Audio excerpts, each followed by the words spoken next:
Interview में salary कितनी मांगे? अक्सर ये सवाल आपको परेशान करता है कि आपका इंटरव्यू होने वाला है और जो इंटरव्यूअर है वो आपसे पूछेगा कि भाई सैलरी कितनी एक्सपेक्ट करते हो, तो आप कंफ्यूज हो जाते हैं कि मैं कितनी मांगूँ। तो उसके लिए देखिए बिल्कुल बेसिक सा फंडा है।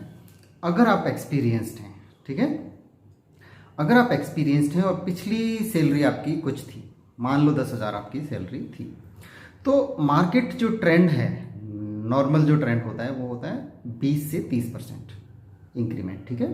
तो अगर आपकी 10,000 सैलरी है तो 10,000 के ऊपर 20,000 हो गए तो 2,000, मतलब 12 आप मांग सकते हैं। या फिर 3,000 30% करेंगे तो 3,000, तो 13,000 आप मांग सकते हैं। तो ये तो हो गया नॉर्मल, ठीक है ना, नॉर्मल नेगोशिएशन। लेकिन जब आप जॉब चेंज कर रहे हैं, ठीक है, या आप जो इंटरव्यू दे रहे हैं, तो वो एक अपॉर्चुनिटी होती है, एक मौका होता है जो भगवान आपको शायद एक बार देता है उस दौरान, ठीक है। तो वहाँ पर आप ये देखें कि जो आप काम कर रहे हैं, ठीक है, कितनी सैलरी आपको मोटिवेट करती है कि आप वो काम पूरे साल करते रहें, ठीक है। मान लीजिए कि एक साल तक कुछ पैसा बढ़ने वाला नहीं है, तो पूरे साल आप मोटिवेटेड रहें, ठीक है। तो ऐसी सैलरी आप बोल सकते हैं, उनसे मांग सकते हैं। जैसे एक मार्केट में आप जो एक छोटा सा स्टडी कर सकते हैं कि एक कॉल सेंटर एग्जीक्यूटिव की कितनी सैलरी होती है। तो रफली अगर हम लें तो 12-13,000 14,000 रुपये एक कॉल सेंटर एग्जीक्यूटिव की सैलरी होती है मार्केट में, ठीक है। तो आप ये देखें कि आपके खर्चों के हिसाब से, ठीक है, मिनिमम, मैक्सिमम नहीं बोल रहा, मिनिमम आपके खर्चों के हिसाब से कितनी सैलरी आपको ठीक लगती है, कि आपको लगता है कि 13,000 14,000 में आपका गुजारा हो सकता है, मैनेज कर सकते हैं, ठीक है। लेकिन जब इंटरव्यू वाला आपसे पूछता है कि आप कितना एक्सपेक्ट करते हैं, तो डेफिनेटली आप एक सैलरी देखें कि 14,000 तो मार्केट में स्टैंडर्ड है। अगर मुझे 17,000 मिल गई तो मुझे मज़ा आएगा, ठीक है, मैं पूरे साल बहुत ही खुशी से काम कर सकता हूँ।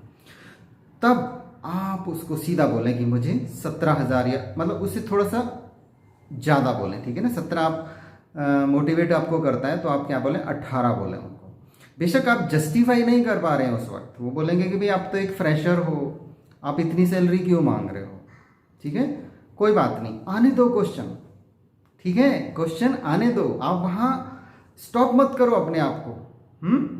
अगर क्वेश्चन आता है तो आने दो, तो वो आपसे पूछ सकता है कि भाई इतनी क्यों मांग रहे हो, तब उस वक्त आप जस्टिफाई कर देना कि ये सैलरी मुझे मोटिवेट करती है कि मैं इस कंपनी में कम से कम 1 साल या 2 साल लगातार काम करता रहूं, ठीक है। मैं, अगर आप मुझे इतनी सैलरी देते हैं तो डेफिनेटली मैं खुश होकर के पूरे साल अपना काम बहुत ही ईमानदारी से और बहुत ही इफेक्टिवली करूँगा।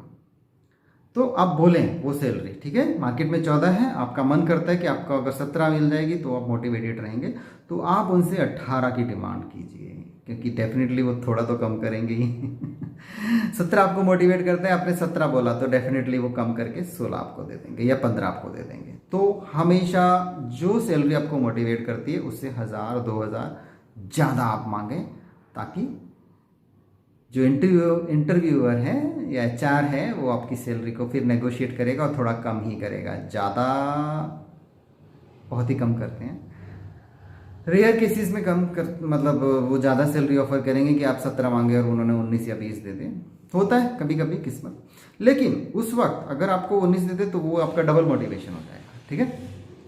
तो आप हमेशा ऐसे मत छोड़िए कि जो कंपनी देगी हम ले लेंगे, नो, ऐसा मत कीजिए। जो सैलरी आपको मोटिवेट करती है आप उसे नेगोशिएट करने की कोशिश कीजिए, क्योंकि देखिए कि आप पूरा साल पढ़ा है, अगर आप वो सैलरी आपको मिल गई तो आप हैप्पीली 1 साल गुजारेंगे।